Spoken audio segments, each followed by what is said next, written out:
They seem to be in full-scale retreat from spending cuts and are talking about raising people's taxes again.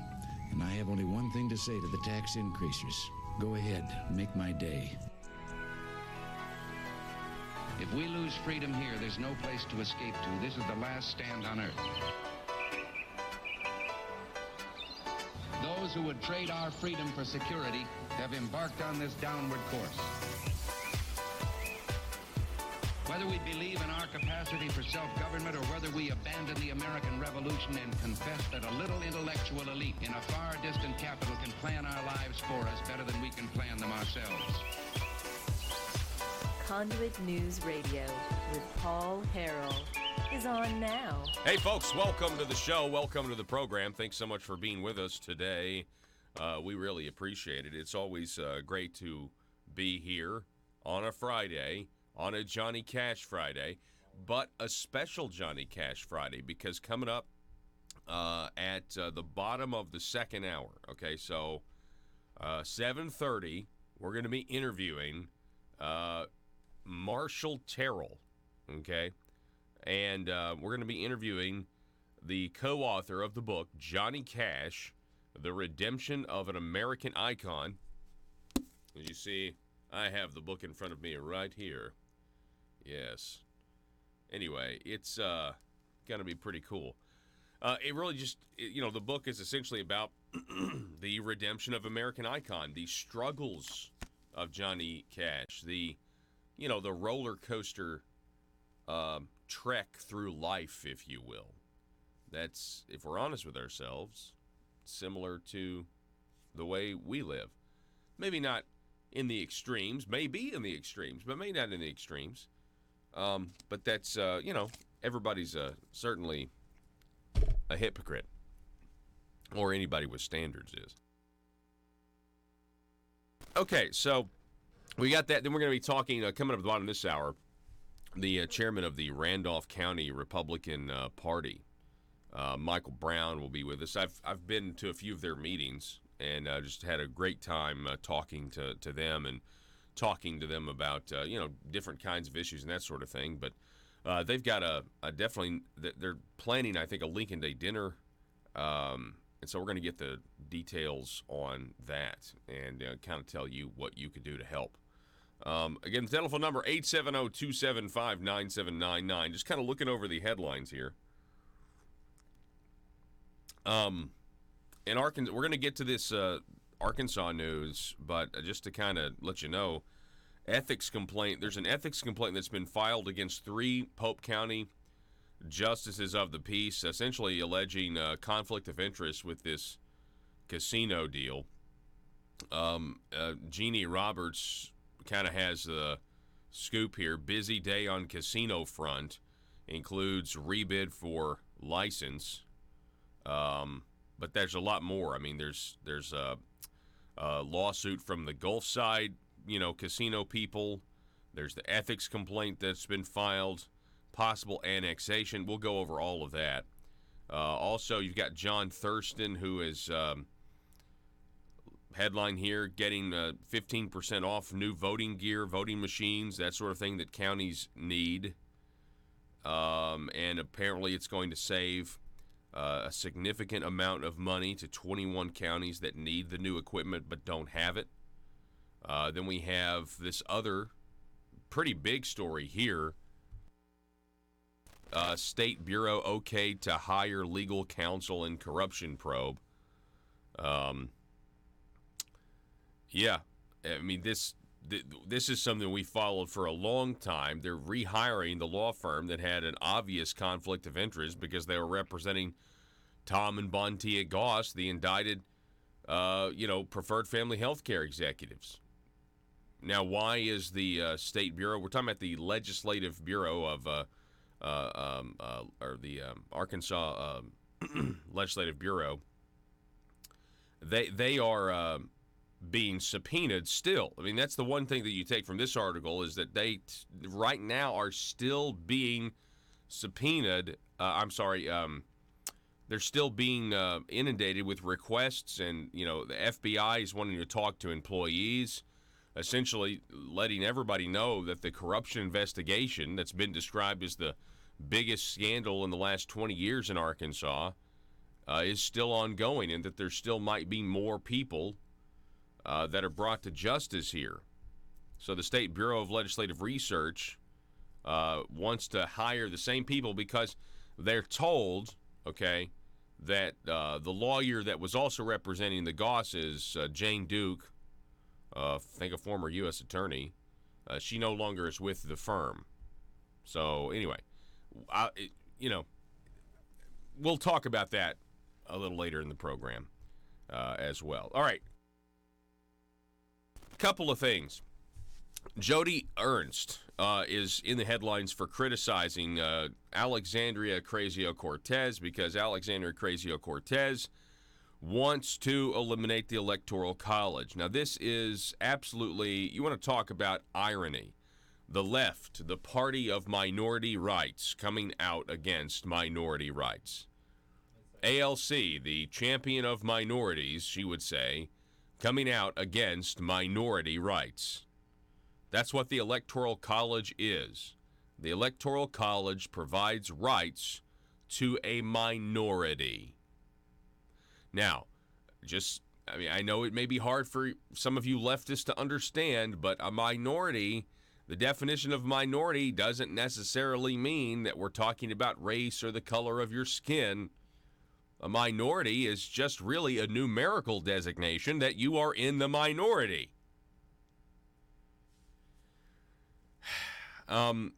Senator Ernst lambasted Representative Alexandria Ocasio-Cortez and her claim that the Electoral College serves as nothing more than a scam, and said it has a racial injustice breakdown. A racial injustice, right?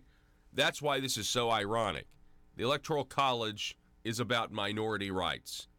If you are against the Electoral College, you are against minority rights. Now, if everybody in flyover country had darker complected skin, methinks Alexandria Ocasio-Cortez wouldn't have such a problem with the Electoral College at that point. I mean, or maybe she would. I don't know. But, that's really what this is about. If you are against the Electoral College, you're against minority rights. And I think Alexandria Ocasio-Cortez, is making some judgments about the color of, about white people. Let's just go ahead and say it. I mean, that's, those are the white people states. I guarantee you that's how they talk. And they're, because Donald Trump won the majority of votes in Wisconsin, and Donald Trump won the majority of votes in Arkansas, they don't like that. They don't like a system that rewards individual states being sovereign and having a say to protect the rights of the minority and ensure that the country really does, in fact, want to move in the direction that the population centers wanting to go, where they're just concentrated. It's a pretty simple concept.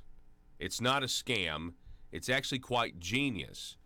Just like when Madison in the Federalist Papers said that our Congress was naturally going to be predominant, meaning the legislative body was naturally going to dominate. Now, that doesn't really happen anymore, doesn't it? It's all the power is rested in the executive, if you want to be honest about it.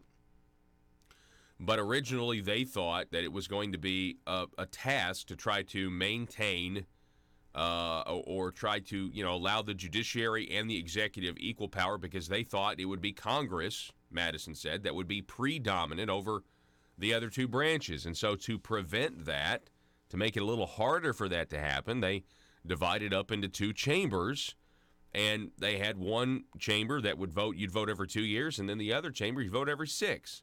And then they, they allocated the House of Representatives. I mean, to be against the Electoral College means that you're against the way Congress is too, because the same principle applies there as well. The fact that Arkansas doesn't have the same number of representatives in the House than California is kind of the same idea, but then it's balanced out by the fact that everybody gets 2 senators. Does that make sense?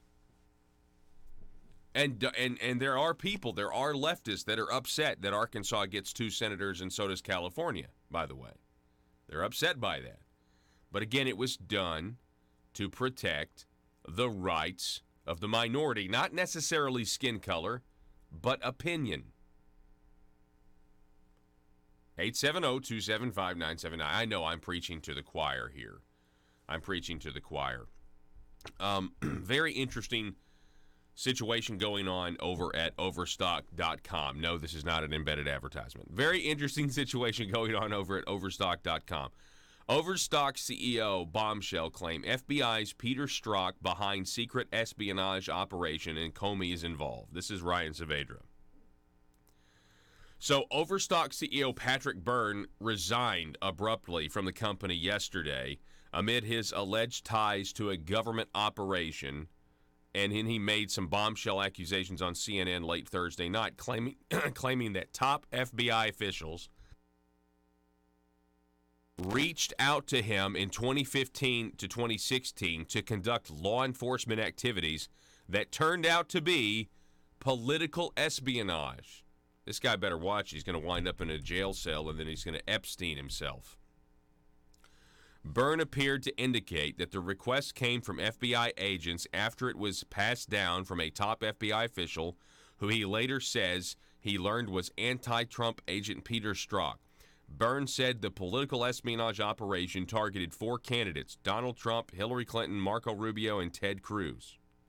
Byrne appeared on Fox News with Martha McCallum before he went on CNN, where he, quote, said that all of the purported information he gleaned from his experiences ultimately landed in the hands of Connecticut U.S. Attorney John Durham, who has been conducting an investigation into the origins of the Russia probe at the behest of Attorney General William Barr.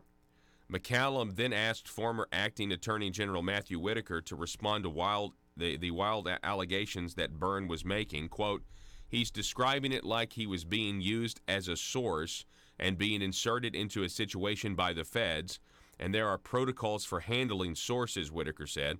All of this can be corroborated. That's the key. This whole situation has to be corroborated, and the nice thing about John Durham is that he has the full picture of everything that was feeding into this investigation. Okay, so John Durham's the guy that's kind of investigating the investigation here, but what's crazy is that this Overstock CEO is essentially coming out, resigning, and saying, I think I was used, and he's even referred to the deep state, which is one of the reasons I think he had to step down, is because, people who use Overstock.com that are kind of still asleep, they think a belief in the deep state is crazy. They don't really believe in it when it's clearly a thing. It's clearly a thing at this point. The deep state is real. But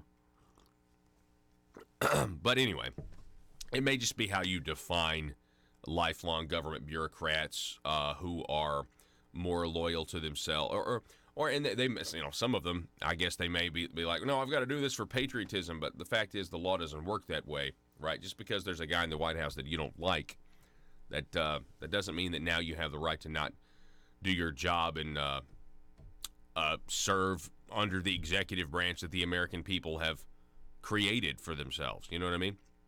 And that's at the very least. I think we're talking about really things that are much more sinister here.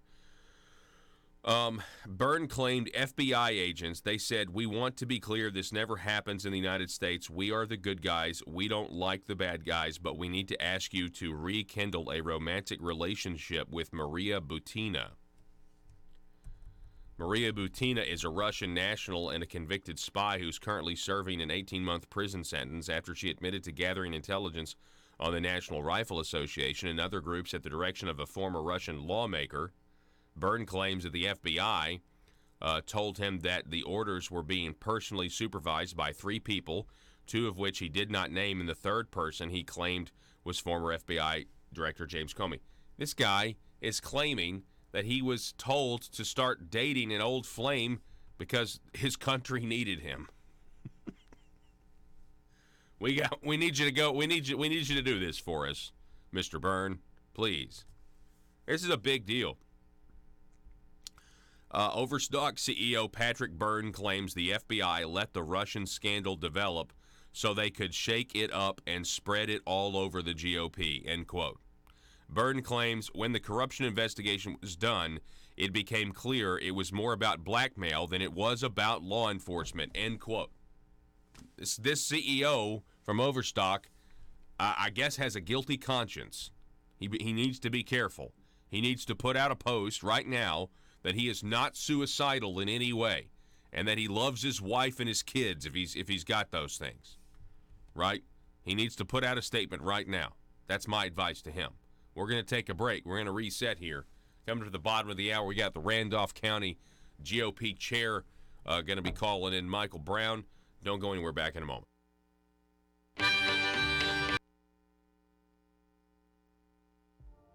Hi, folks. I'd like to tell you about Conduit for Commerce. Conduit for Commerce is an Arkansas-focused nonprofit organization which receives no government funding. Its core beliefs are economic freedom, individual liberty, and limited government. Conduit for Commerce believes those principles are foundational to all individual freedoms and promotes these principles by educating Arkansans and your elected state officials concerning good government policies that will create a better life for all Arkansans. These traditional conservative values have proven throughout history to lift people from poverty, achieve individual desire, and assist in the pursuit of happiness. Conduit for Commerce operates on the basic belief that these principles and ideals of the American founding are worth conserving and renewing at each generation, especially today. Conduit for Commerce accomplishes this work only through the support and interaction of small businesses as well as individuals. Conduit for Commerce thrives from like-minded Arkansans' participation and partnership. It's only through the support of folks like you that Conduit for Commerce is able to be the conduit to the Arkansas State Capitol. Help us continue as Arkansas's primary small business policy entrepreneur through your financial support. Join us by visiting conduitforcommerce.org. Once you're at the site, click Support Our Cause at the top of your screen. Your one-time or monthly donation will directly impact Conduit for Commerce's mission to promote liberty and economic freedom in Arkansas. Together, we can build a liberty machine. That's conduitforcommerce.org. I want you to welcome to the program. We have author Mary Graybar on the line. Mary, good morning to you. Good morning. How are you? I'm doing fantastic. And I'm so glad that you could spend some time with us talking about this new book that was out this month. I guess it was out 2 days ago, coming out August 20th. It's now the 22nd. Debunking Howard Zinn, exposing the fake history that turned a generation against America. What made you want to write this book, Mary? Well, I've been wanting to write it for more than a decade. I was teaching college. I no longer am. I'm a resident fellow here at the Alexander Hamilton Institute, but I was appalled by what my college students did not know. I was teaching literature, an American literature survey course, and around 2005, I mentioned that the writer we were discussing, Richard Wright, had written the short story that we were going to discuss during his communist phase. And I got these quizzical looks from about a third of the class. They had never heard the word communist. So, there's appalling ignorance among our college students, and it's just growing worse and worse as Howard Zinn's book becomes more influential, spreads out throughout the education system and in our culture and politics, and keeps selling. I mean, it's a phenomenon in terms of publishing. So talk a little bit about Howard Zinn's piece, his book, A People's History of the United States. And, when it came about, and, it's almost like people were, they were hungry for something that could tear down America. Yes, well, his book was first published in 1980. It's been in publication ever since, so almost 40 years ago. And of course, by 1980, you had the New Left, the Vietnam protesters, the hippies, and so forth, the people who were at Woodstock wallowing in the mud, who, went into teaching. A disproportionate number of people of that generation, the ones who were out there protesting, went into academia or teaching. So the groundwork was laid. There were other historians that were like-minded and were putting a left-wing twist on American history. And Howard Zinn's, Eric, bringing me back now. All right, so check this out, right? There's a Democrat lawmaker from New Jersey, okay? And his name is Tom Malinowski. Tom Malinowski was caught on film explaining to his constituents that illegal immigrants are necessary members of New Jersey's society. He serves in the 7th Congressional District of Missouri. Of New Jersey. What am I saying today? So New Jersey's 7th Congressional District. Illegal immigrants are necessary because, once again, they are there to take the jobs that the community's teenagers will no longer do. Remember when they had the ICE raid? We talked about this at the beginning of the week, the ICE raid in Mississippi. By the way, Arkansas is kind of like the chicken plants and stuff, like up in northwest Arkansas. They're just kind of twiddling their thumbs like, all right, when's our next raid going to be? When's ICE gonna be here? They are doing the jobs that the community's teenagers will no longer do. Quote, we have to think about the jobs because the reason this happens is because there are a lot of jobs in our community that, like it or not, for better or worse, Americans are not willing to take. Really? Because when the ICE raid happened at the chicken plant down in Mississippi, there was 200, 300 people that applied for the vacant jobs. So, people stepped up and said, well, I'll apply for this job. Isn't that interesting? Yeah, sometimes, though, they're just doing the things the jobs that other Americans want to do. Quote, who do you think is taking care of our seniors? 50% of the elder care workers in the state of New Jersey are immigrants, most of them legal, most of them documented, but certainly some of them are not. Who do you think is mowing our beautiful lawns in Somerset County? We don't usually ask, but a lot of those workers are undocumented. Can you believe this? Who do you think's mowing our beautiful lawns? Well, it sounds very elitist. Sounds very much, I don't know, man. The word plantation comes to my mind. Am I allowed to think that? I'm probably not allowed to think that because this is a Democrat.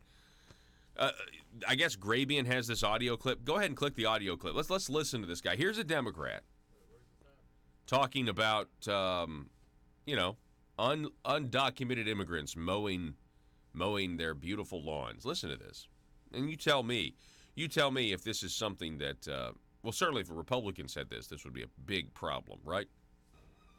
Go ahead. And then we have to think about the jobs, right? Because the reason this happens is there are a lot of jobs in our community that, like it or not, for better or worse, Americans are not willing to take. I don't believe that anymore. Who do you think is taking care of our seniors? 50% of the elder care workers in the state of New Jersey are immigrants, most of them legal, most of them documented, but certainly some who are not. Who do you think is mowing our beautiful lawns in Somerset County? We don't usually ask, but a lot of those workers are undocumented. There are just not a lot of, kids, from Montgomery High who are going to be doing that full time. You guys are going into robotics. Stop. You guys are a bunch of white people from Montgomery High. You guys are going into robotics. You can't go out and mow yards. That's what we need illegal immigrants to do. The implication here is that we need porous borders so people will continue to do these jobs. Back in just a moment.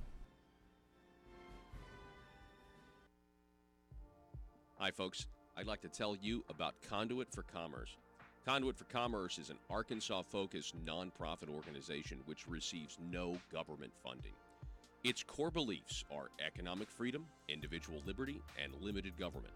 Conduit for Commerce believes those principles are foundational to all individual freedoms and promotes these principles by educating Arkansans and your elected state officials concerning good government policies that will create a better life for all Arkansans.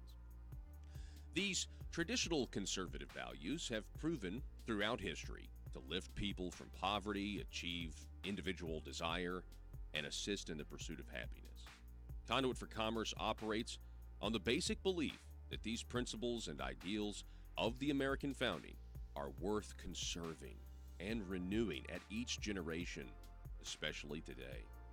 Conduit for Commerce accomplishes this work only through the support and interaction of small businesses as well as individuals. Conduit for Commerce thrives from like-minded Arkansans' participation and partnership. It's only through the support of folks like you that Conduit for Commerce is able to be the conduit to the Arkansas State Capitol. Help us continue as Arkansas's primary small business policy entrepreneur through your financial support. Join us by visiting conduitforcommerce.org. Once you're at the site, click Support Our Cause at the top of your screen.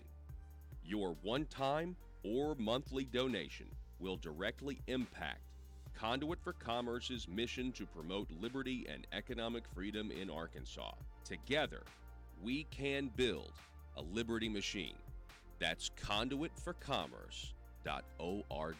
Well, genius was to plagiarize those, as I show in my book often, and present it as his own and exaggerate what they were saying. So there are outright lies, plagiarisms, distortion of the original source's views, etc. So he was able to do that as a propagandist, and his book took off. We don't really remember the other people who were writing at the time, but we do have the influence of Howard Zinn. We're talking with Mary Graybar. She's the author of a book. It's been out for 2 days. You can get it on Amazon. You can see it right there on your screen, Debunking Howard Zinn. So things like, so you're saying when he talks about how Columbus was essentially a genocidal maniac, that maybe that wasn't his original thought. He's plagiarized that from somebody else, but maybe even extorted what they said. So tell me about that. I mean, let's just start with Columbus as an example. Okay, yes, those are probably the most famous pages, his opening pages of A People's History of the United States. And you read it and you think, wow, this is a real injustice. Columbus and his men landed, and the natives came up and offered them food and gifts, and what did they do? They chopped off their hands, they raped and pillaged, because the natives then couldn't produce the gold they were looking for. And so I'd read this, and I also decided to check out some of the books from his bibliography. He doesn't use footnotes, but he does provide something of a bibliography. And I was reading it one night, one of his books, which is a short paperback for high school students, and I noticed these very striking similarities. And lo and behold, he had plagiarized, basically copied from another source, from Hans Koning's book for high school students on Christopher Columbus. Now, Koning was not a historian. He was a novelist, and he was a socialist, and he was one of Zinn's comrades in the anti-Vietnam War movement. And what I discovered was also that Zinn copied what Koning copied. Yeah, some good Johnny Cash music we got going for folks that are listening on radio. Now, I want to remind you, coming up at the bottom of the next hour, okay, so an hour from now, we're going to be talking with author Marshall Terrell, who wrote Johnny Cash, The Redemption of an American Icon. It's available August 20th, so it just now came out. I mean, I got a copy in the mail the other day. Look at that right there. This is a smooth-looking hardcover book. Got some great quotes there about Johnny Cash on the back from other musicians. That is coming up an hour from now. So excited to talk to a guy who wrote a book on Johnny Cash on Johnny Cash Friday. It's going to be good. Folks on the line, I understand we got Mr. Michael Brown with us. Michael, how's it going, sir? I'm doing great. How you doing, Paul? I'm doing good, man. Good to talk to you again. Michael, for those of you who don't know, Michael Brown is the chairman of the Randolph County Republican Committee. How are things going with that? It is going great right now. We're trying to increase members right now and get the campaign season going.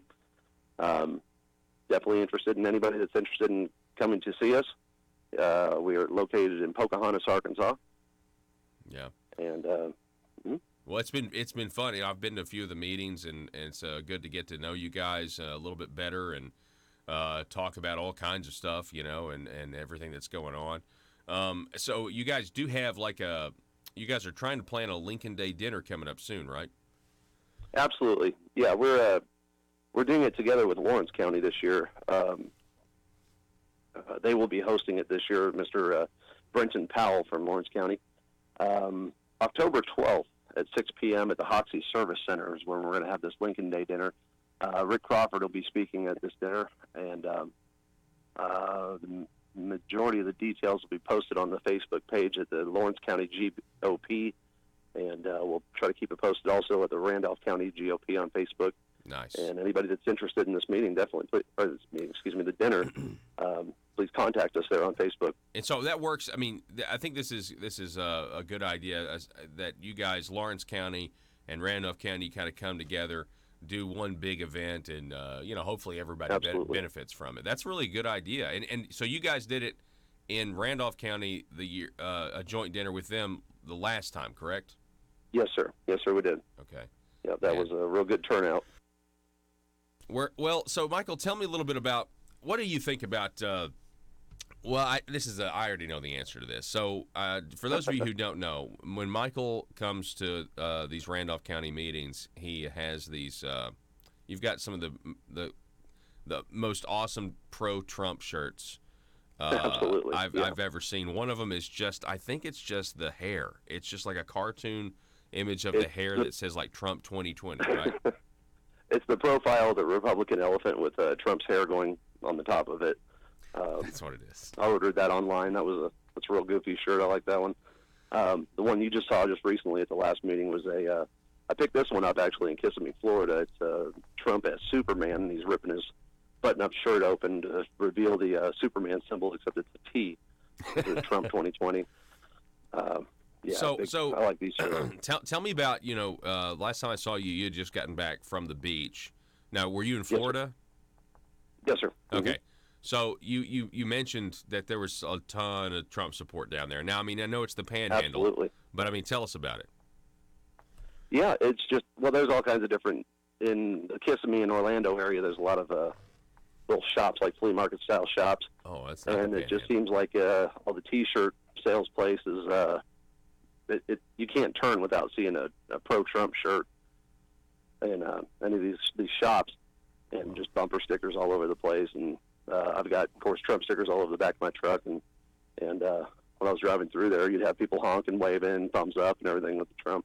Wow. So yeah, it was very encouraging being down there incredible. in Florida. Okay, so now you were in Orlando, so I mean that's like Central Florida. Yes, sir. Mm-hmm. Wow. Okay.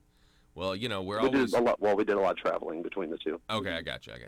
Well, on election night, we're always waiting for that, the panhandles on the Central time, and then you got the rest of it that's kind of on the Eastern time. So we're always waiting on the polls to close, and the panhandle's still out, so we don't really know. Oh yeah. And so you think the panhandle is just very, very conservative, and then you've got some pro-Trump stuff, and in the central part of the state as well. But I just thought that was very encouraging, and I think that's happening in a lot of places. And I think the worst thing that can happen for the left is for Trump supporters. And when I say Trump supporter, I mean, come on, there's just no way you're going to be able to vote for a Democrat with what their stance is. Not with the platform that they're carrying, not at all. Exactly. But I think the worst thing that can happen for the left is for people that are sick of the left and want to reject their message to realize they're not alone in places like Oregon or, Washington State or places like that, I think that's the worst thing that can happen for the left. And I think that's kind of why the media is lying all the time. I mean, they want to make sure that, the supporters that are out there do not vocalize it and get more supporters as a result of it, Absolutely.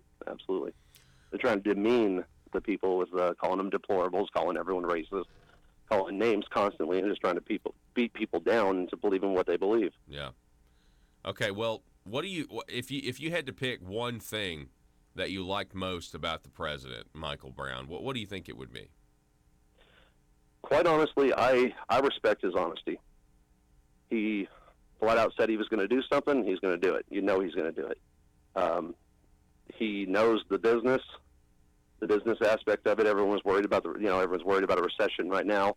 I think it's not going to happen personally. They were worried about a recession when he got elected, and then the day after the election, I sure wish I had some stock at that time. The financial aspect of it, the economy's booming. Yeah. I remember the day it hit 25,000. I remember the day it hit 26,000. You can't ask for a better economy right now, especially with the unemployment rate being so extremely low and GDP being so high. I like the fact that he's just blunt and honest about it, the things he's doing. It's almost though, I can't help it though. I mean, I'm expecting a recession just because everybody else is wishing for it, or at least the left is hoping that it happens, because now the only thing they've got now is fear, and they're trying to make people afraid, and maybe I'm, I'm succumbing to that. But, knowing what I know about the Fed and everything else, and how the Fed tries to say that it's not political, but it really is political, and oh, absolutely. They believe they can control the economy like we control the thermostats in our homes, Like, I don't put it past them to do something to intentionally make the economy tank so that the president's more vulnerable, Absolutely. And I don't know. Go ahead. Sorry. If they were going to, in my opinion, if they were going to, they would have done it by now, though. I mean, they've definitely tried. Mm-hmm. It's definitely been tried with raising interest rates constantly and the fear over the international issues. I believe they tried. They tried to bottom out our economy, but it's just it isn't working. The people aren't falling for it. I hadn't thought about that. I don't know, though. I don't know. I'm thinking like, the volatility that we kind of saw on, a couple weeks ago, which, we're still looking at these headlines. Some people think it was a dry run for this time next year. Because if it were to happen this time next year, I mean, it would be ideal.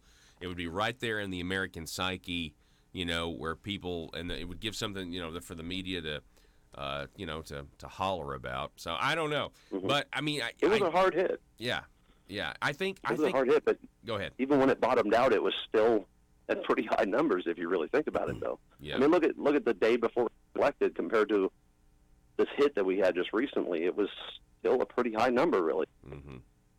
Yeah, that's a good point. That's a really good point. Well, Michael, I appreciate you coming on. We're talking right now with the Randolph County Republican GOP chair. Or that was kind of redundant, Republican GOP. Tell us real quick, Michael, one more time. When is this Lincoln Day dinner, this joint Lincoln Day dinner with Lawrence County? I'm going to reach out. I got to meet the Lawrence County chair, too, because he was there at the meeting the other Brendan day. Powell. Yeah, Brendan Powell. Mm-hmm. So tell us again, when is this dinner going to be? It's looking to be October 12th at 6 p.m. at the Hoxie Service Center. Okay. And once again, Rick Crawford will be speaking. We'll have a lot more information on the Facebook page. Do you mind if I plug something that's going on tomorrow? Absolutely. Okay. All right. I mean, I do not mind. I understand. Yeah. Thank you, sir. Lawrence County tomorrow, actually, the 24th of August, is having a fish fry at the Old Black Rock School cafeteria, and that's going to be from noon on until they sell out. And it'll be $10 a plate for a 10-year-old to adult, $5 a plate for a 5 to 9-year-old, and under 5 is free. So they're going to have a good old fish fry there and I believe they're going to have live entertainment, if I'm not mistaken. I may be wrong on that, but I believe they are. Wow. So if you're anywhere around Black Rock School tomorrow at noon, come on in and have a fish fry with Lawrence County. That's fantastic. I mean, who doesn't love catfish? Is it catfish, or is it, dare I say? I believe so, yes, sir. Okay, I better say. I was like, is it crappie?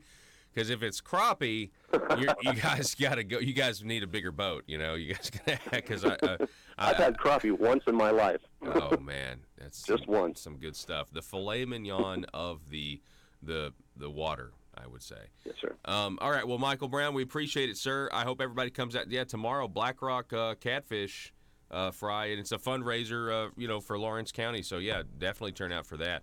Michael, I appreciate it, sir. Thank you so much. Hey, Paul. Thank you for having me on, sir. All righty. Michael Brown, everybody. Folks, we're going to take a break and going to reset here. Going to come back. Don't go anywhere. We'll be back in just a moment. Happy Friday.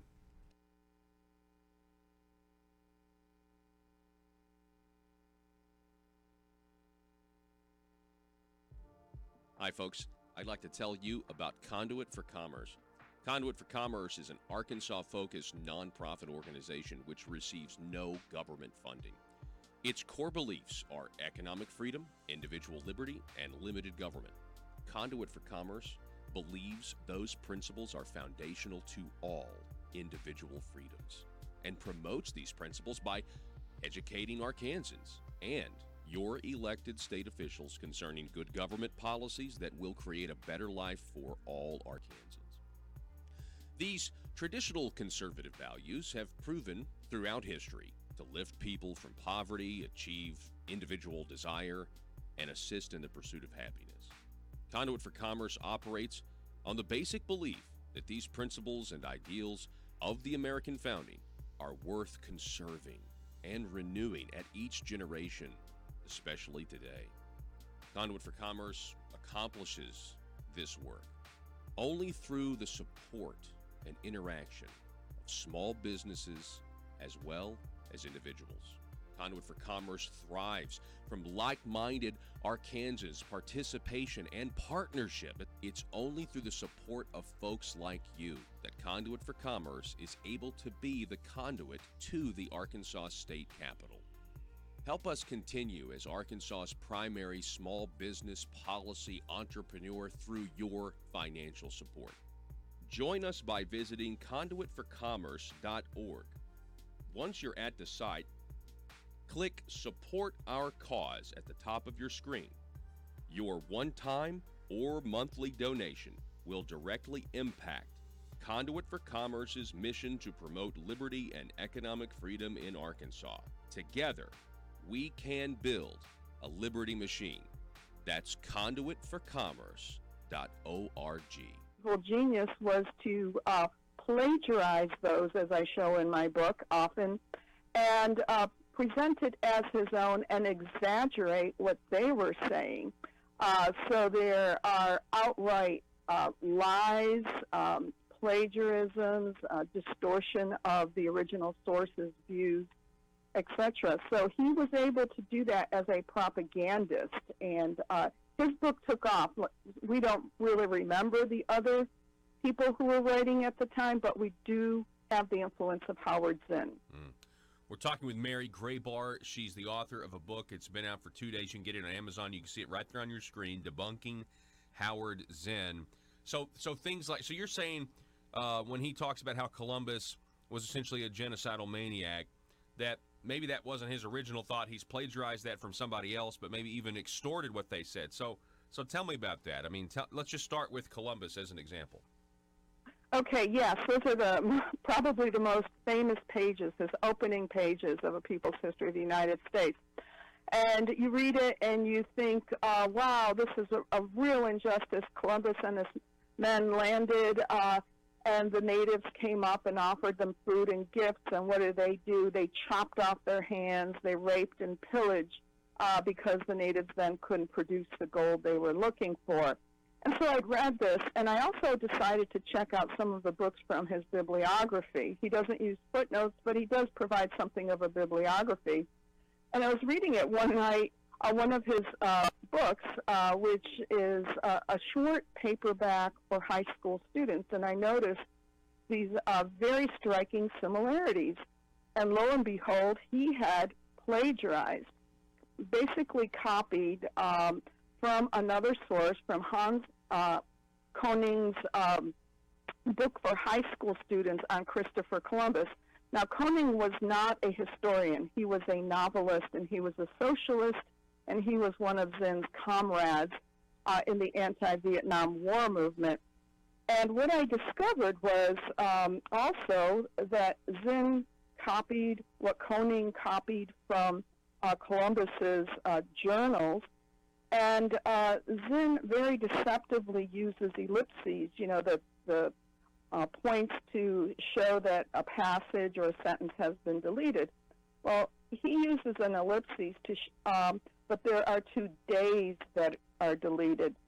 So what Zinn says is that Columbus wrote about, the native Arawak Indians, as he calls them. They would make fine servants, ellipses. With 50 men, we could subjugate them all and make them do whatever we want. Now, that fits into his narrative of him being a genocidal maniac. But what he leaves out pages, but one of the key phrases is, this is what Columbus wrote, "I know that they are a people who can be made free and converted to our holy faith more by love than by force." So that's the opposite meaning of what Howard Zinn presents as Columbus's intention. Wow. That is one example. Wow. And we've got generations of kids. You got parents that scratch their heads like, what happened to my son or daughter when they come back from that first semester of college? And this is the reason why, because you've got this book that's he's based everything on, and he's essentially a fraud. I mean, essentially he's lied, and he's, that's why you have some people that have tried to correct this, and you're one of them, Mary. And Here I we really go. appreciate that. Welcome. Hey, it's Friday. You made it. You did it. You made it. We're here. Okay? We're at the beginning of your Friday. Okay? And thank you for starting the beginning of your weekend with us here at the intersection of conservative ideas and reality here with Conduit News. Again, the telephone number, 870-275-9799. Michael Wickline gives a little update. I told you about, what were they calling us? What were the lawyers calling themselves, or the government? Well, the Arkansas Public Employees Retirement System, right? Sometimes they get involved in class action suits, and so then we had this story, right? It was where, John Goodson's firm was mentioned again, and they're trying to revise this list. Remember all this? Well, anyway, within the same week, the Arkansas Public Employee Retirement System is kind of in the news again. You have Duncan Baird, who's kind of the head, the system's executive director, if you will. He's former state representative. Duncan Baird's also used to work in the governor's office. They don't want. He's essentially saying they want to minimize the impact on members if any action is taken to change their benefits. Okay. This is what he told lawmakers. You would want to make sure there is no reduction in previously earned service. In fact, legally, you probably couldn't do that anyway. But I just wanted to note that would be obviously a factor and a consideration. So what's exactly going on here? I mean, this should make anybody nervous if they're talking about changing the benefits and the system and that sort of thing. I mean, and I, just the bottom line is, a lot of times, now not all the time, but I mean, I'm always suspicious. Anybody ever tell you, anytime somebody in authority tries to get out in front and address what's not going to happen, meaning they are attempting to anticipate your fears and anxieties about a potential change in something that you depend on or something that you enjoy. Anytime they try to get out in front and anticipate what you are thinking, I mean, oftentimes that ends up exactly where things are going to go. I mean, not always, but often I feel like that happens. And really in anything, especially when you're administrating large systems and you're the head of something. It's like all the way down to like an elementary school principal to a superintendent to, the executive director of something to, a politician, a governor, a president, anything, right? Trying to control the narrative. Quote, the other one would be to ensure that there is no reduction in the amount of any benefit currently being received. So retirees receiving a benefit this year wouldn't expect to see that benefit go down, he told the legislature's Joint Committee on Public Retirement and Social Security Programs. The meeting took place with about 200 people there for an Association of Arkansas Counties conference. Quote, I think those are important considerations for any legislative discussion. Let's see here. All right, well, yeah, absolutely. Absolutely. But I have heard about the liabilities of our public employees' retirement system, the unfunded liabilities, for a long time.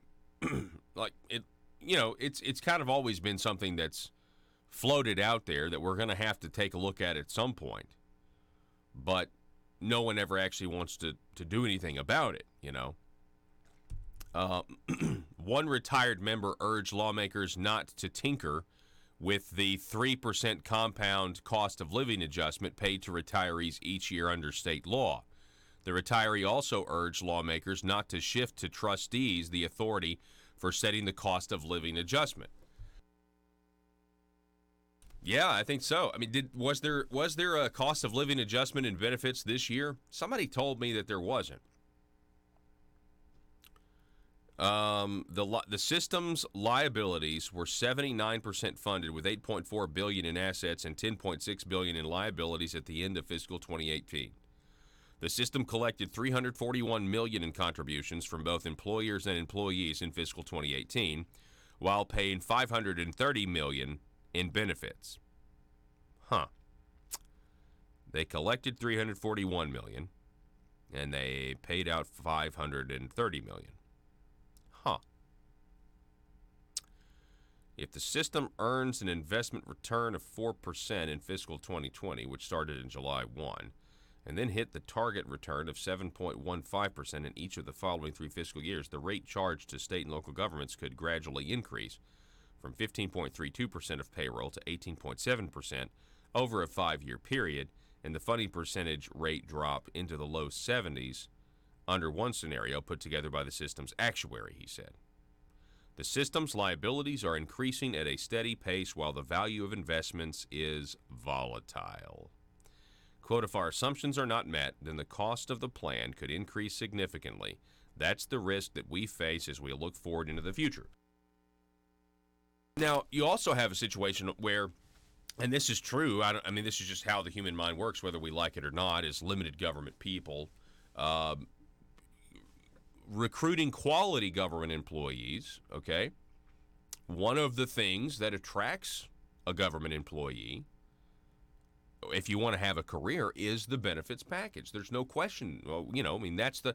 Now, I may not like it. I can sit here, and I've told you many times before, I would actually like to see the trend reversed, or the assumption, the stereotype reversed. You ever hear your family sitting around talking about other family members or extended family members, and they say, oh, so-and-so, he's working for the government now. He's got that government job. He's doing good. You ever hear that? The reason it's doing good is because of the benefits package and the fact that it's really hard to fire government employees, okay? Because once, government never really shrinks, right? Wouldn't that not be amazing if you had that mentality in the private sector? Right? But in the private sector, if you don't produce, then you tend to go away. So I would love to see those, the two mentality shifts. But anyway, it's probably not going to. But those people do have a point. I mean, it is what it is. That's the reality. Government jobs are looked at as more secure. And if you put your time in, you're going to be taken care of at the end of your service. Unfunded liabilities in Arkansas Public Employees Retirement System is a big issue, and nobody really talks about it. We'll keep talking about it. Don't go anywhere. One more hour coming your way next. The news and talk of Northeast Arkansas. This is News Talk 101.3 FM and 12:30 AM KBTM, Jonesboro, an EAB radio station. Hi, folks. I'd like to tell you about Conduit for Commerce. Conduit for Commerce is an Arkansas-focused nonprofit organization which receives no government funding. Its core beliefs are economic freedom, individual liberty, and limited government. Conduit for Commerce believes those principles are foundational to all individual freedoms and promotes these principles by educating Arkansans and your elected state officials concerning good government policies that will create a better life for all Arkansans. These traditional conservative values have proven throughout history to lift people from poverty, achieve individual desire, and assist in the pursuit of happiness.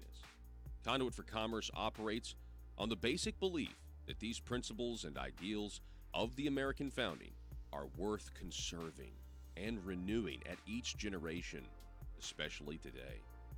Conduit for Commerce accomplishes this work only through the support and interaction of small businesses as well as individuals. Conduit for Commerce thrives from like-minded Arkansans' participation and partnership. It's only through the support of folks like you that Conduit for Commerce is able to be the conduit to the Arkansas State Capitol.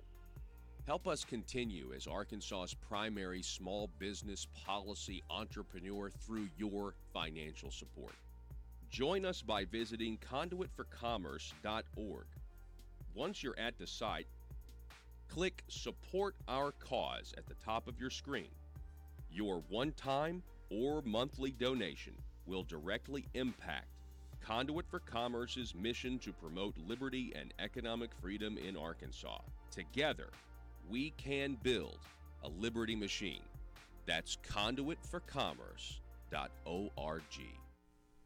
Well, thank you. Yeah, I mean, there have been stabs at him. I think a lot of historians have, picked up his book and looked at it, and it's just an overwhelming task to, go and attack all the lies in it. And so they've had an article here and there.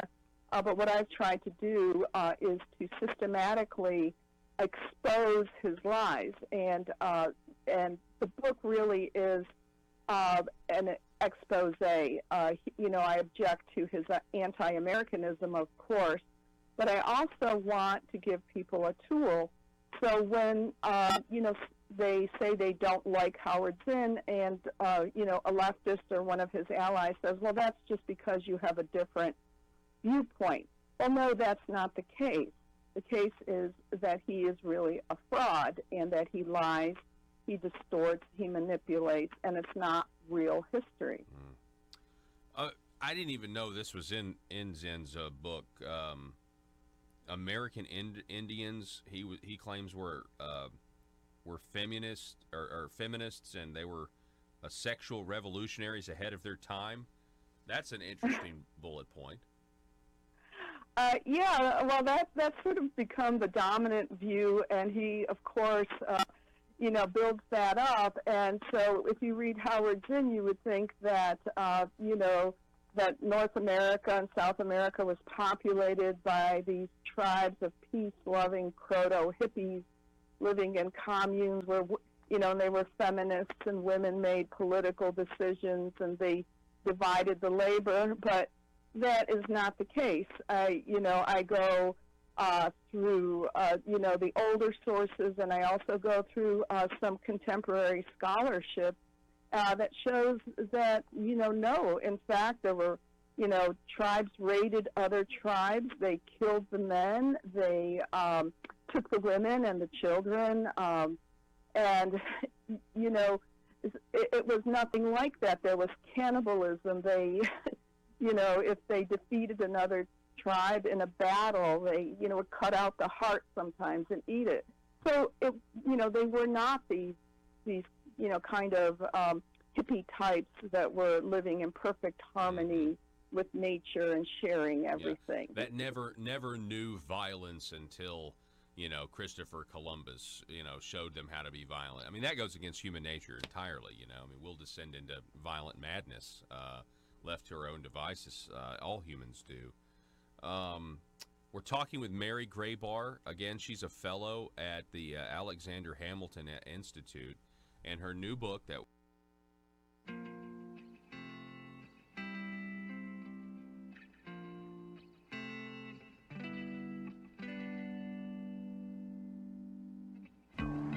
I think it's time we ask ourselves if we still know the freedoms that were intended for us by the Founding Fathers. They seem to be in full-scale retreat from spending cuts and are talking about raising people's taxes again. And I have only one thing to say to the tax increasers.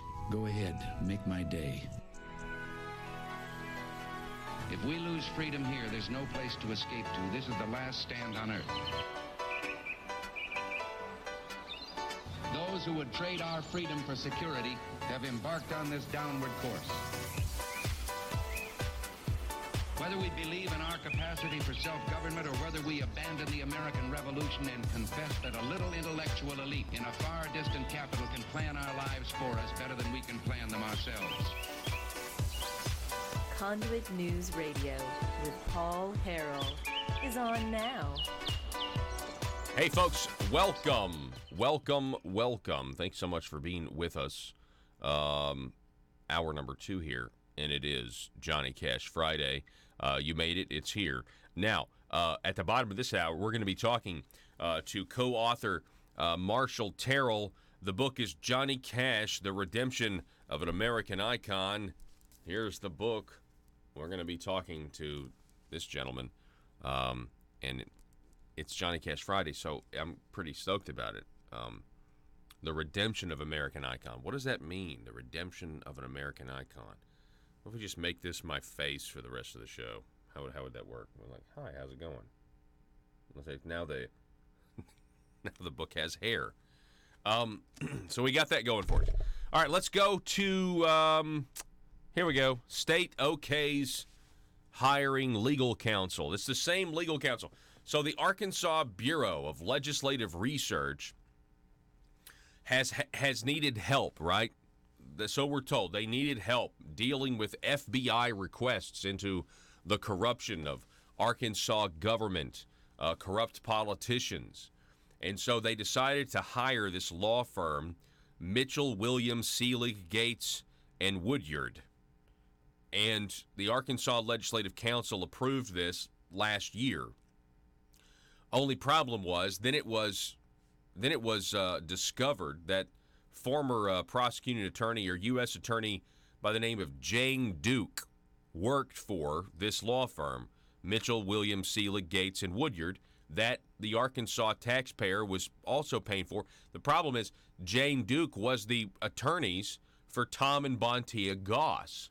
Tom and Bontia Goss were at the heart of the scandal with Preferred Family Health Care to bribe Arkansas politicians and lobbyists like Jeremy Hutchinson and Milton Russell Rusty Cranford, right, to get to work on legislation that continues the flow of taxpayer money to Preferred Family Health Care in the form of Medicaid payments.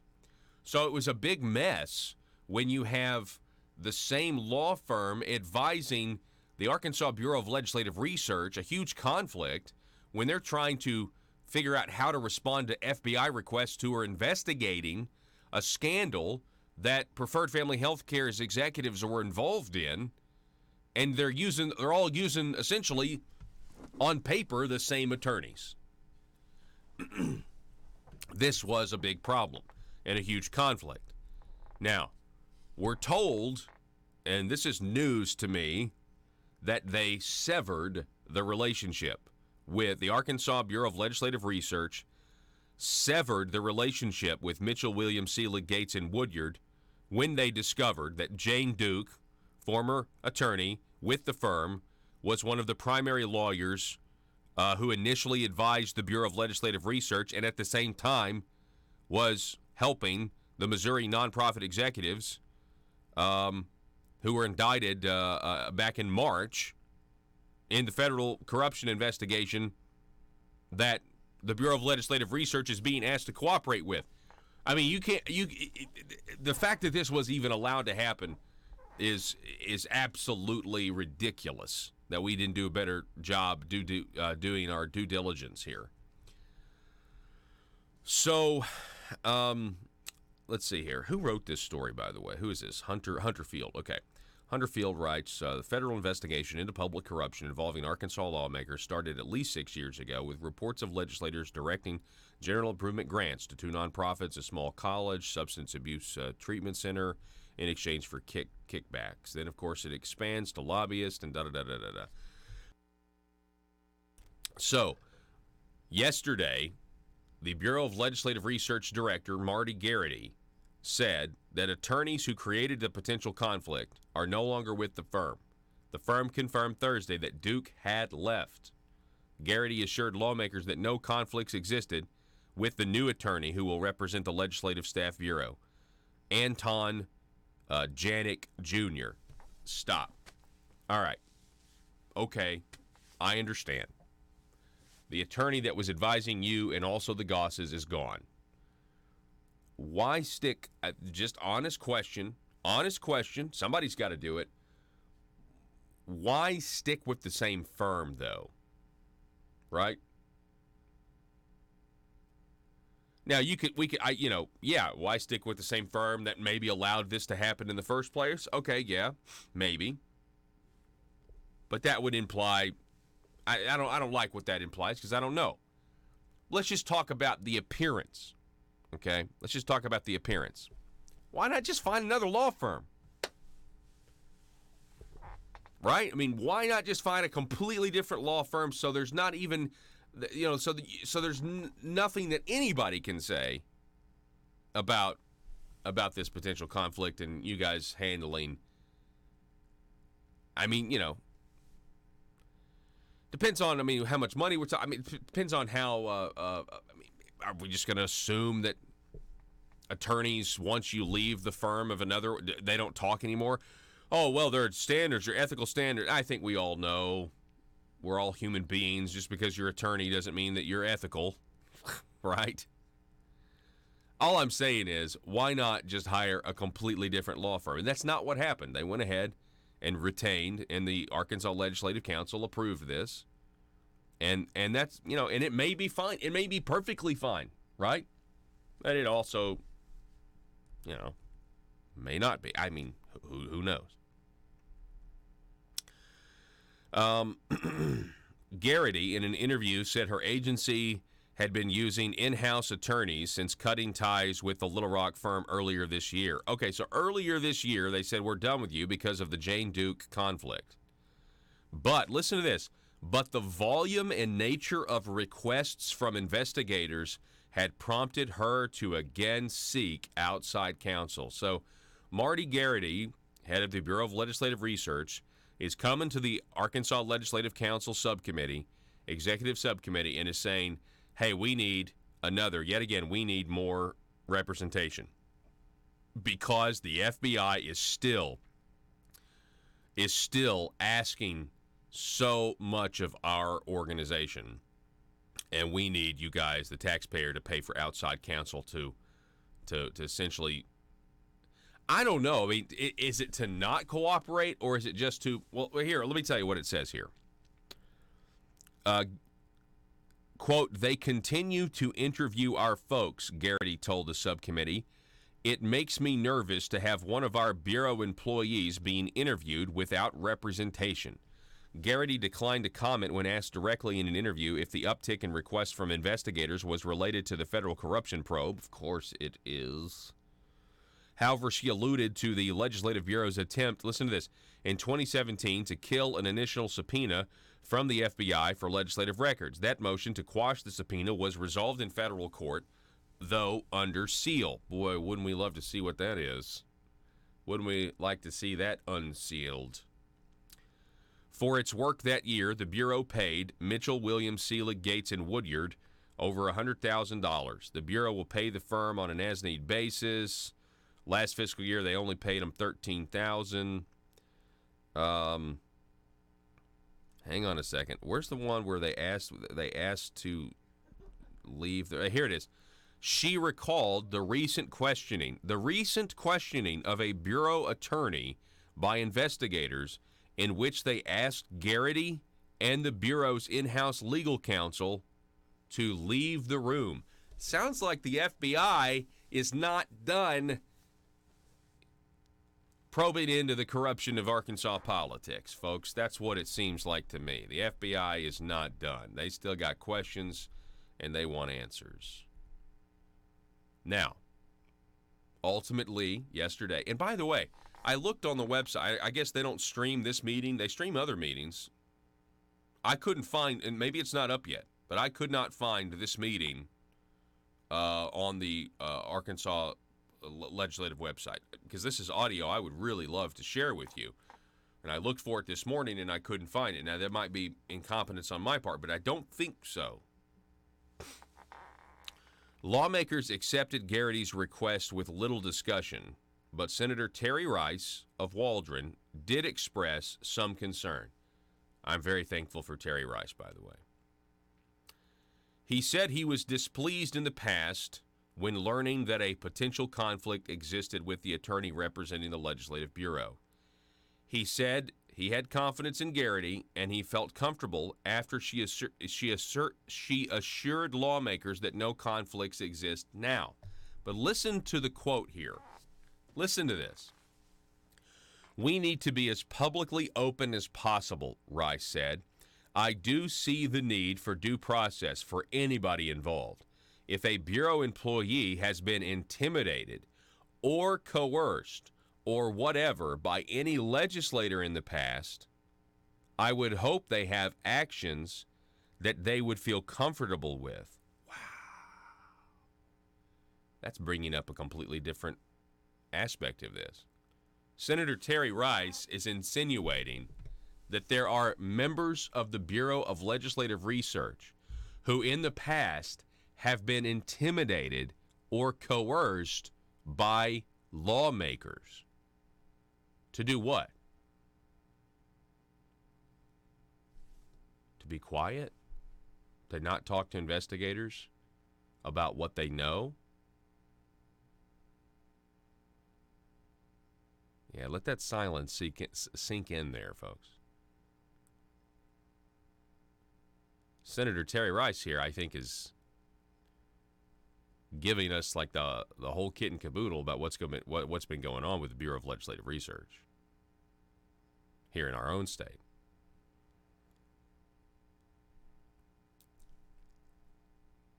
If a Bureau employee has been intimidated or coerced or whatever by any legislator in the past, I would hope they have actions that they would feel comfortable with, meaning maybe that's why they need representation.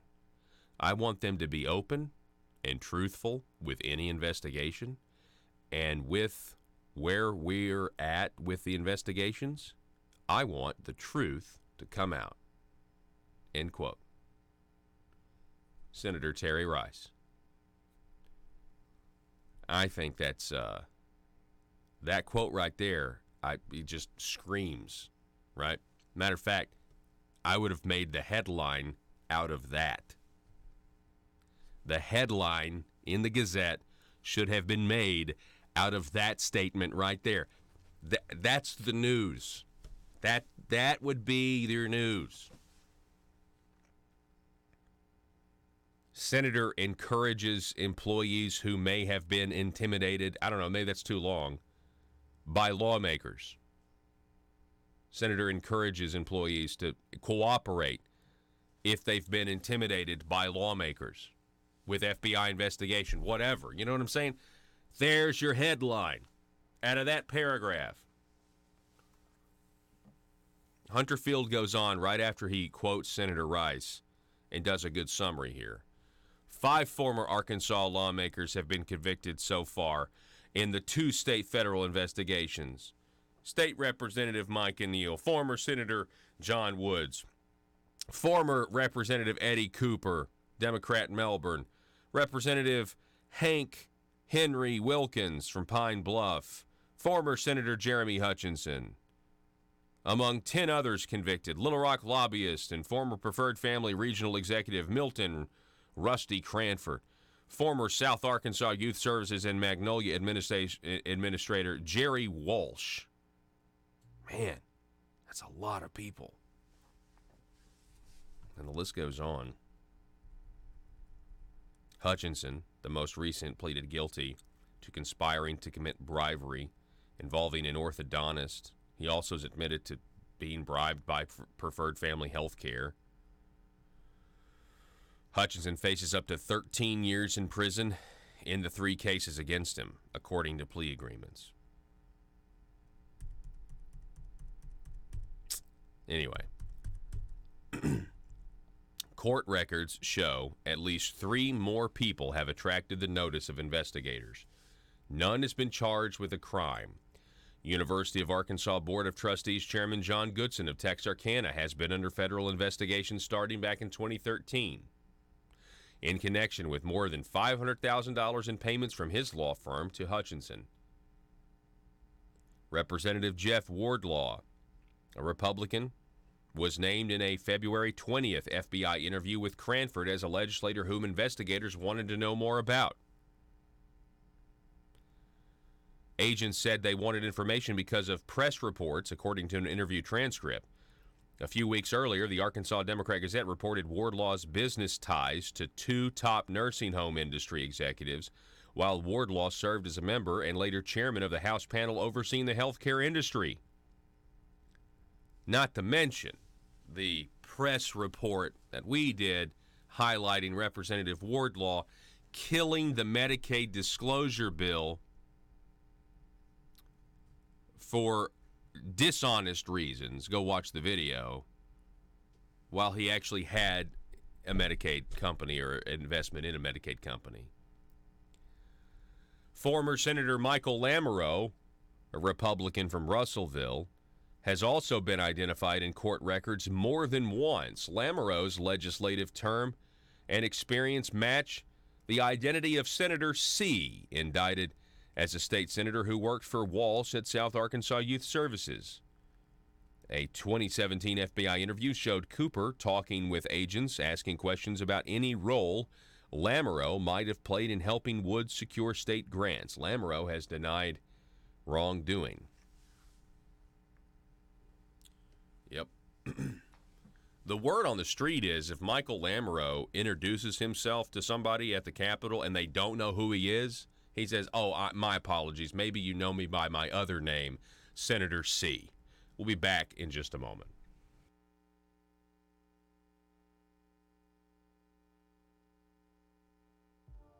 Hi, folks. I'd like to tell you about Conduit for Commerce. Conduit for Commerce is an Arkansas-focused nonprofit organization which receives no government funding. Its core beliefs are economic freedom, individual liberty, and limited government. Conduit for Commerce believes those principles are foundational to all individual freedoms and promotes these principles by educating Arkansans and your elected state officials concerning good government policies that will create a better life for all Arkansans. These traditional conservative values have proven throughout history to lift people from poverty, achieve individual desire, and assist in the pursuit of happiness. Conduit for Commerce operates on the basic belief that these principles and ideals of the American founding are worth conserving and renewing at each generation, especially today. Conduit for Commerce accomplishes this work only through the support and interaction of small businesses as well as individuals. Conduit for Commerce thrives from like-minded Arkansans' participation and partnership. It's only through the support of folks like you that Conduit for Commerce is able to be the conduit to the Arkansas State Capitol. Help us continue as Arkansas's primary small business policy entrepreneur through your financial support. Join us by visiting conduitforcommerce.org. Once you're at the site, click Support Our Cause at the top of your screen. Your one-time or monthly donation will directly impact Conduit for Commerce's mission to promote liberty and economic freedom in Arkansas. Together, we can build a liberty machine. That's conduitforcommerce.org. It was released back on the 20th. Today's the 22nd, so it's only been available for 2 days. You need to check this out at Amazon. Debunking Howard's End, exposing the fake history that turned a generation against America. I'm really glad when you were talking earlier about the academia and the professors who were wallowing in the mud, at Woodstock. That really is the case. I mean, you got to think about that. I mean, those folks went into academia, and they already did, being at Woodstock. Not to say that you were at Woodstock that you're, some sort of anti-American, but at that time, a lot of those young people, they were into a kind of a new ideology. I mean, and some people believed that everybody should do drugs. There were some people that believed this. Everyone should do drugs so that we could end a war, or end our violent tendencies. And so it really is I guess a flag post, if you will, a marker for kind of two different paths of thought that really does shape the way we look at events now, right? I mean, it really almost is kind of the beginning of the right and the left that we see today. Yeah, exactly. We have today the idea that education's purpose is to promote social justice. There's less reading and writing and discussion, rational discussion, and there's protesting. There is rampant activism through our educational system, K through 12 and in college. We were talking about Columbus, and this is coming into our institutions as well. And I noticed that the Smithsonian is co-sponsoring 2 teach-ins that are going to be using Howard Zinn's materials promoted through the Zinn Education Project. And the purpose of these 2 teach-ins is to educate teachers on Howard Zinn's version of Columbus and to promote Abolish Columbus Day. So that's where we are. So it's in, Howard Zinn is in our institutions. He's in the Smithsonian, concerts, public events, publicly sponsored events, NEA sponsored events. It's everywhere.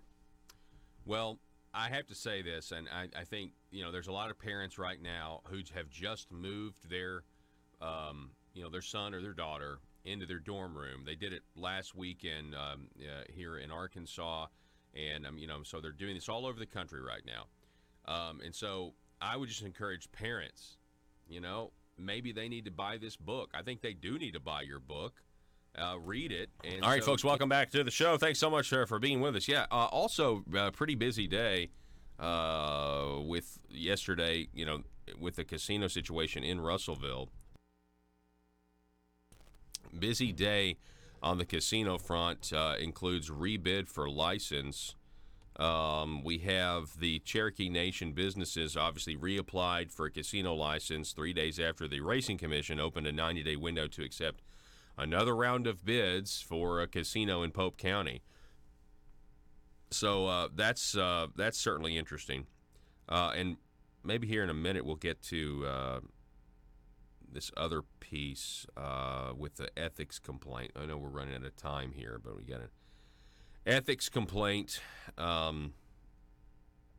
filed against Justice of the Peaces. Is that how you say that? Justice of the Pieces. Justices of the Peace. That would be the correct way. A Jacksonville lawyer, William Ogles, from the Ogles Law Firm, provided the Arkansas Democrat Gazette with copies of 3 complaints filed with the State Ethics Commission against Pope County Justices of the Peace, Caleb Moore, Doug Skelton, and Ernie Eckelmayer. Yeah, we can have more on that coming up. Anyway, we're going to take a break. Up against a hard break. It's Johnny Cash Friday. Thanks for being with us.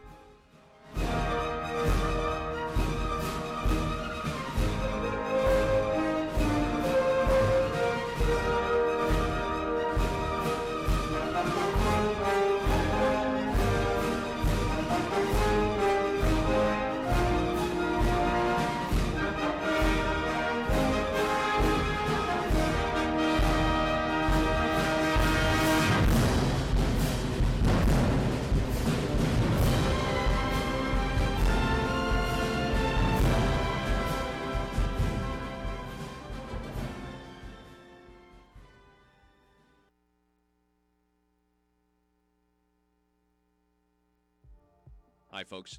I'd like to tell you about Conduit for Commerce. Conduit for Commerce is an Arkansas-focused nonprofit organization which receives no government funding. Its core beliefs are economic freedom, individual liberty, and limited government. Conduit for Commerce believes those principles are foundational to all individual freedoms and promotes these principles by educating Arkansans and your elected state officials concerning good government policies that will create a better life for all Arkansans. These traditional conservative values have proven throughout history to lift people from poverty, achieve individual desire, and assist in the pursuit of happiness. Conduit for Commerce operates on the basic belief that these principles and ideals of the American founding are worth conserving and renewing at each generation, especially today. Conduit for Commerce accomplishes this work only through the support and interaction of small businesses as well as individuals. Conduit for Commerce thrives from like-minded Arkansans' participation and partnership. It's only through the support of folks like you that Conduit for Commerce is able to be the conduit to the Arkansas State Capitol.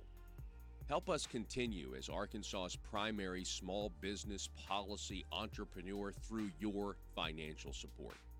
Join us by visiting conduitforcommerce.org. Once you're at the site, click Support Our Cause at the top of your screen. Your one-time or monthly donation will directly impact Conduit for Commerce's mission to promote liberty and economic freedom in Arkansas. Together, we can build a liberty machine.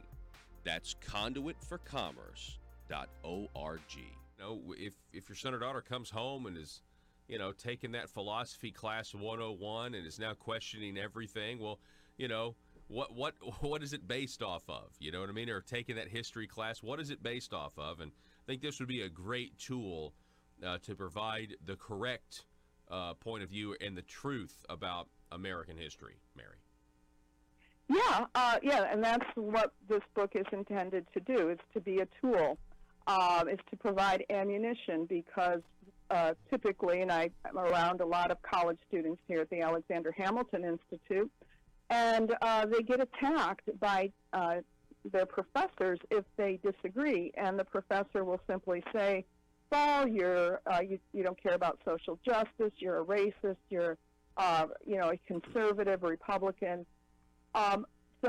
And you need a comeback. And what I tried to do in this book is go through the major points that Howard Zinn makes. I've done extensive research. I've gone through his sources. I've gone to Howard Zinn's papers at New York University. I've gone to the Library of Congress. I've quoted historians, legitimate historians, both on the right and the left. A lot of leftist professors don't like him and disagree with Howard Zinn, think that he's a fraud. And so I offer this book, and, if any of the professors, would tell the students, well, I know more than you do, well, go back to the footnotes, look it up. There's the documentation, and argue on the basis of facts. I got one more question for you. You say you used to teach. You're a professor, you taught at the college level, having this accurate version of history, the truth, knowing the truth, Mary, did you ever find it hard, personally? Were there any consequences for you, kind of knowing that you're kind of in academia and it is, that you're the minority, your opinion is the minority? Well, I never was able to get a tenure track position, a permanent position. And so I was teaching, on temporary year-to-year contracts, and I've lost jobs because I would publish articles about the corruption I saw, and soon as the department chair got wind of it.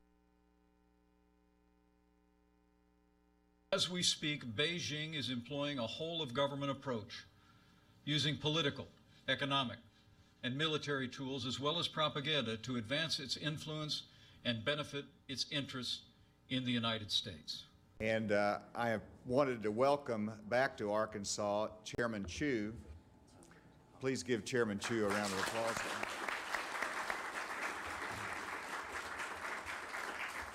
China is also applying this power in more proactive ways than ever before to exert influence and interfere in the domestic policy and politics of this country. Chairman Chu, I got to know as he is the CEO and chairman of Shandong Ruyi Technology Group out of Shandong Province. Over the past 17 years, China's GDP has grown 9-fold. It's become the second largest economy in the world. Much of this success was driven by American investment in China. And the Chinese Communist Party has also used an arsenal of policies inconsistent with free and fair trade, including tariffs, quotas, currency manipulation, forced technology transfer, intellectual property theft, and industrial subsidies that are handed out like candy to foreign investment. We've been to Shandong Province a number of times since I've been governor. We've called on people, and Chairman Chu gave us the opportunity to meet with him at Ruyi, at their technology group there in Shandong, and saw his incredible facility. We asked him to visit Arkansas. He did. So Chairman Chu, we're delighted to have you here. I'm excited about signing this agreement with you, and I welcome you to Arkansas. These policies have built Beijing's manufacturing base at the expense of its competitors, especially the United States of America. And I wanted to recognize Chairman Li to my right, who is the founder of Sun Paper of Shandong Province in China. I also want to recognize Secretary Ma of Shandong Province.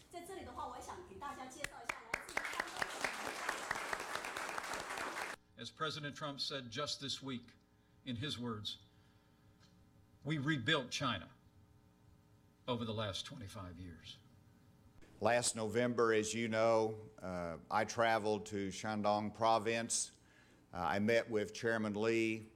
I toured Sun Paper Company along with Mike Preston.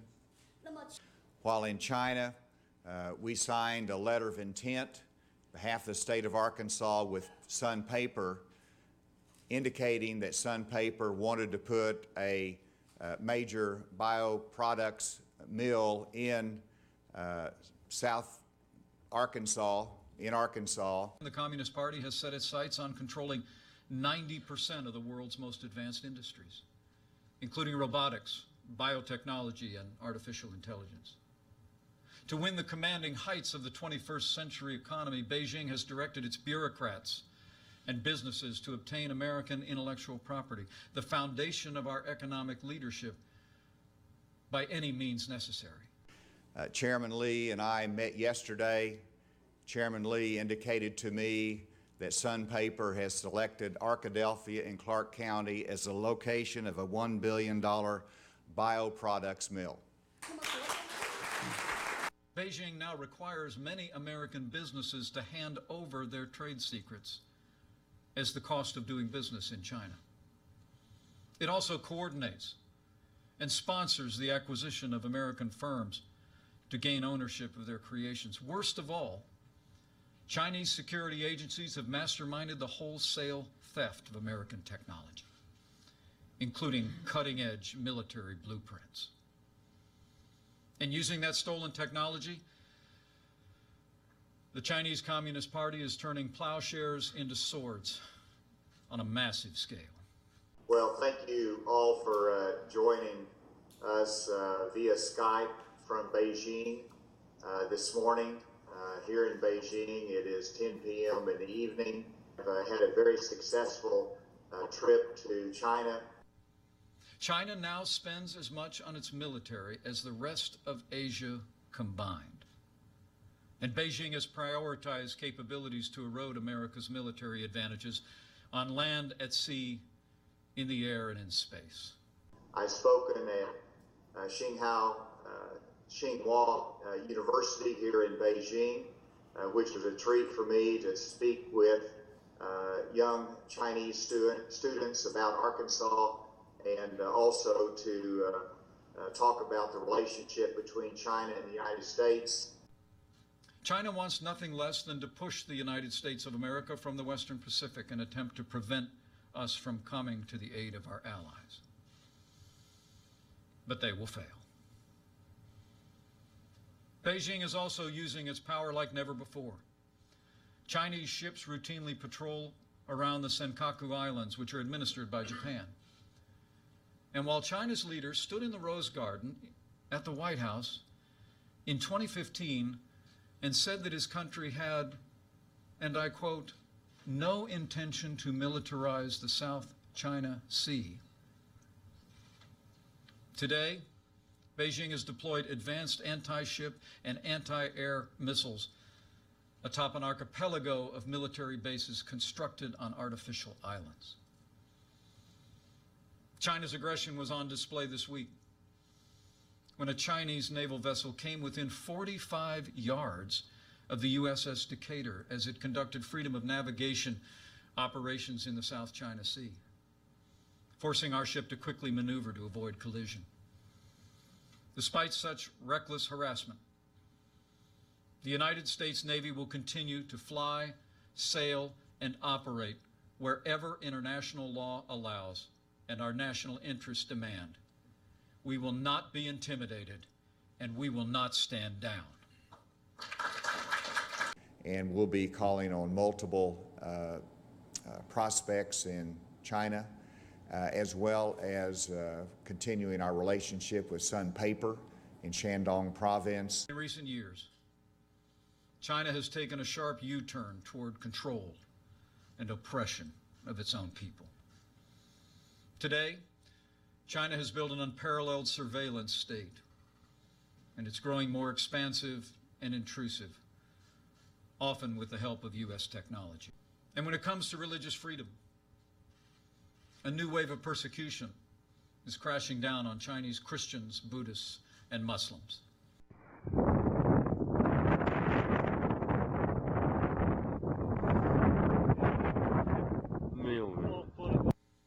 Last month, Beijing shut down one of China's largest underground churches.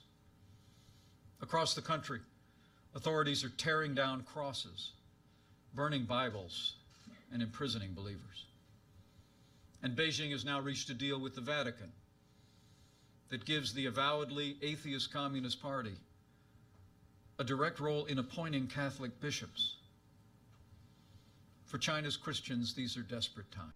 So, do you like him as a candidate? I think he's brought a lot to the table. It's not my message. You know, I worry about the party in terms of expanding our base and what the message does to our recruitment of Hispanics, outreach to minorities. And so you've got to worry about the fall election and whether this is a message that's going to carry in Michigan, Ohio, and Florida, and those states that we need to carry. The American people deserve to know. In response to the strong All right, welcome back. Can we actually finish that, please? Yeah, let's keep going with that. stand that President Trump has taken, Beijing is pursuing a comprehensive and coordinated campaign to undermine support for the president, our agenda, and our nation's most cherished ideals. I think you've got to listen to what he says and how he conducts himself. And I don't know that he would be that different from what he is now in negotiating with Vladimir Putin. So, you think that's a good thing or a bad thing? No, I don't think it's a good thing. You know, we need people who, in the presidency, that understand how the world works, understands that there's a time for bluster and there's a time for reason. The Chinese Communist Party is rewarding or coercing American businesses, movie studios, universities, think tanks, scholars, journalists, and local, state, and federal officials. And then, Chairman, you'll look out in the audience and you'll see multiple members of the governor's cabinet. We're also here to support you. You'll see multiple members of the state legislative assembly. They're here to support you, and specifically Senator Caldwell, Senator Ingram, Representative Murdoch, Representative Hollowell. these are your senators and your representatives now. You call on them and they're going to help you. Guarantee it.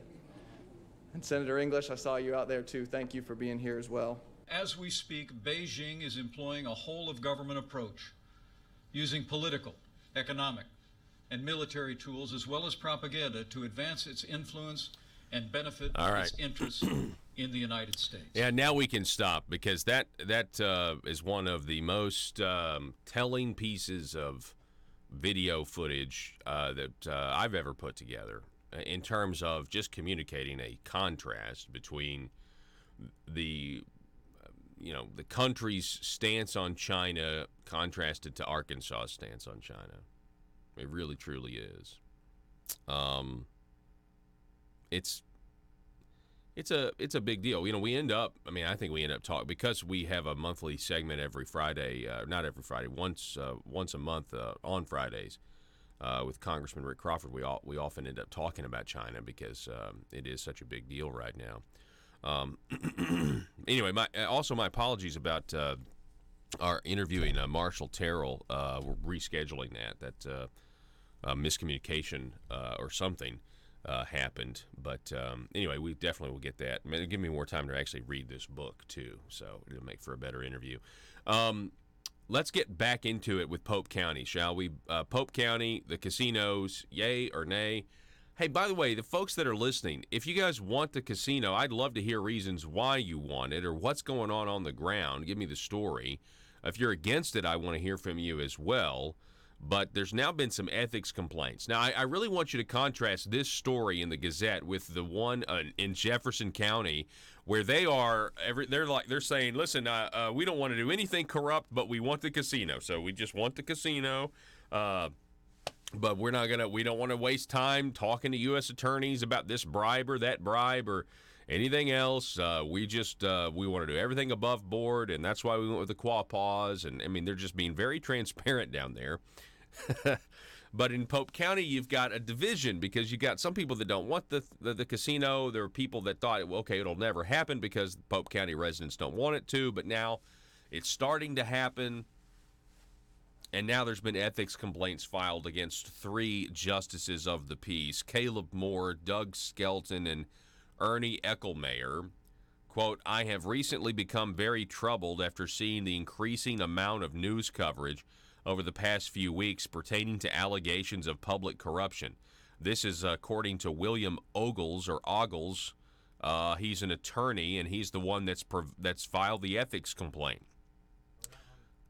He said, I felt the need to file complaints with the Ethics Commission after doing my own research because I believe public trust should never be taken lightly. I am hopeful the Ethics Commission will investigate the allegations thoroughly. This is in the article, Busy Day on Casino Front. There was a lot of stuff that happened. Reapplication of licenses and that sort of thing. In one complaint, Ogles alleges that Moore, who works as a real estate agent in his father's firm, Moore & Co., Realtors in Russellville, is benefiting from the reported pending sale of 135 acres north of Interstate 40. In its news release last week, Cherokee Nation Businesses said the casino would be located on 130 acres north of I-40 along Hobnob Road between Weir Road and Alaskan Trail on the northern edge of Russellville. Ogles provides no documentation in the complaint that Moore or his father's real estate firm is involved in the land deal. One second here. Where is this? This is it. This is it right here. Hang on. Let me get this quote ready. That, if true, would not be the first time something like this has happened. You see, there's a man by the name of George Washington Plunkett. George Washington Plunkett is quoted as saying, this was back, let's see, when was this? Half a century ago. Everybody's talking these days about Tammany men growing rich on graft, but nobody thinks of drawing the distinction between honest graft and dishonest graft. There's all the difference in the world between the two. I've not gone in for dishonest graft, blackmailing, gamblers, saloon keepers, disorderly people. and neither has any of the men who've made it big in politics. There's an honest graft, and I'm an example of how it works. I might sum up the whole thing by saying I seen my opportunities and I took them. Just let me explain. My party's in power in the city, and it's going to undertake a lot of public improvements. Well, I'm tipped off, say, that they're going to lay out a new park at a certain place. I see my opportunity and I take it. I go to that place and I buy up all the land I can in the neighborhood. Then the board of this or that makes its plan public, and there's a rush to get my land, which nobody cared particular for before. Well, you could use that as, I mean, that's still going on now. I mean, with the casino, notice gambling was thought to be dishonest back in the day, but now it's totally fine, yeah. But, yeah, anyway, so if that's true, I mean, it's not like we haven't ever seen this before. In an August 14th letter to the Democrat Gazette, Tony Moore, owner of Moore & Co. Realtors, and Caleb Moore and Caleb's wife, Jody Moore, and are executive brokers for his company, but have, quote, never been in ownership of the firm and has no investment in the company. Caleb and Jody have written no offers in reference to any of the casino operators who have been to this area, Tony Moore said in a letter. Ogles contends in another complaint that Skelton is guilty of misconduct because his law firm, Skelton Law Firm, previously provided legal representation to Gulfside. Ogles' complaint offers no proof. Skelton was one of the 8 justices of the peace who voted October 13th to endorse Cherokee Nation businesses. Ogles alleges in his Eckelmeyer complaint that Eckelmeyer's wife, Valerie, serves on the board of the River Valley Arts Center, which will receive a $10,000 payment under the Economic Development Agreement. If the complaints against Eckelmeyer and Caleb Moore, in the complaints against Eckelmeyer and Caleb Moore, Ogles says they were involved in a series of illegal meetings with County Judge Ben Cross and other members of the Pope County Quorum Court, along with representatives of Cherokee Nation businesses, before the endorsement vote. Ogles attached a copy of a complaint filed last week by Hans Stieritz on behalf of the anti-casino group Concerned Citizens of Pope County, which also contained affidavits from Pope County Justice of the Peace Joseph Pearson and 6 other residents, with Pope County Prosecutor Jeff Phillips alleging that county officials held meetings that violated the Freedom of Information Act to discuss casinos. A special prosecutor has been requested by Phillips, has not yet been assigned to the case, according to the office of the prosecutor. And, you know, they've now been in the paper essentially admitting that, you know, they were conducting a straw poll at one point. Man, it's fast. It's heating up. I'm telling you, it really is. You know, I'd like to interview Mr. Ogles, see if or Ogles. I hope I'm pronouncing his name right. I'd like to interview the guy that filed these ethics complaints. Maybe we'll see him. We get on the show next week and talk to him about this to provide a little bit more clarity with everything that's going on here. I'll tell you that. You know what? You know, this is just my gut feeling on the casino situation in Pope County. I don't think the people are for it. I don't think a majority of the people in Pope County are for it. And so, if that's true, the only way that you get to usurp a majority in any situation is by doing stuff like this. That's the only way it happens. So, anyway, I know there's a lot of people in Pope County they're thinking to themselves, we didn't ask for this. And you're right, you didn't. The rest of the state voted to mandate a casino goes in Pope County. And this is what happens. And it's really, really, really sad. It's Johnny Cash Friday. We're going to take a break. We'll be back with your meme of the day here in a minute. Hi, folks. I'd like to tell you about Conduit for Commerce. Conduit for Commerce is an Arkansas-focused nonprofit organization which receives no government funding. Its core beliefs are economic freedom, individual liberty, and limited government. Conduit for Commerce believes those principles are foundational to all individual freedoms and promotes these principles by educating Arkansans and your elected state officials concerning good government policies that will create a better life for all Arkansans. These traditional conservative values have proven throughout history to lift people from poverty, achieve individual desire, and assist in the pursuit of happiness. Conduit for Commerce operates on the basic belief that these principles and ideals of the American founding are worth conserving and renewing at each generation, especially today. Conduit for Commerce accomplishes this work only through the support and interaction of small businesses as well as individuals. Conduit for Commerce thrives from like-minded Arkansans' participation and partnership. It's only through the support of folks like you that Conduit for Commerce is able to be the conduit to the Arkansas State Capitol. Help us continue as Arkansas's primary small business policy entrepreneur through your financial support. Join us by visiting conduitforcommerce.org. Once you're at the site, click Support Our Cause at the top of your screen. Your one-time or monthly donation will directly impact Conduit for Commerce's mission to promote liberty and economic freedom in Arkansas. Together, we can build a liberty machine. That's conduitforcommerce.org. Or in one case, a college president, I was told, well, there were no more classes available for me to teach the following semester. So I was drummed out. And, any conservative these days, if they can get in, it's usually as a temporary, a very low pay, no benefits.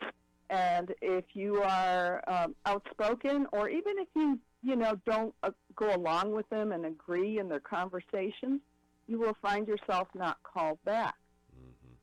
Wow. Well, I'm glad that you've done this. I'm glad you've written this book. It's going to be a big hit. It's going to be a helpful tool. Mary Graybar, I appreciate it. Thank you so much. Best of luck, and hopefully we can talk again sometime. Okay, yeah, I'd love that. Thank you. Mary Graybar, everybody. Debunking Howard Zinn. It's up at Amazon right now, exposing the fake history that turned a generation against America. This is a valuable tool, especially in light of it's back-to-school season. And, your kids in high school are going to get some of this stuff, too. You forget about that. Your kids in high school are going to get some of this stuff as well. I mean, real quick, Columbus was not a genocidal maniac. Was, in fact, a defender of the Indians. All right, here we go. Welcome back. Your meme of the day, we're running out of time here. Your meme of the day, let's see, what do we got here? It's courtesy of Steez Hooligan on Instagram. Steez Hooligan on Instagram. And it's a photo of Zach Galifianakis in the movie The Hangover, where he's going all Rain Man.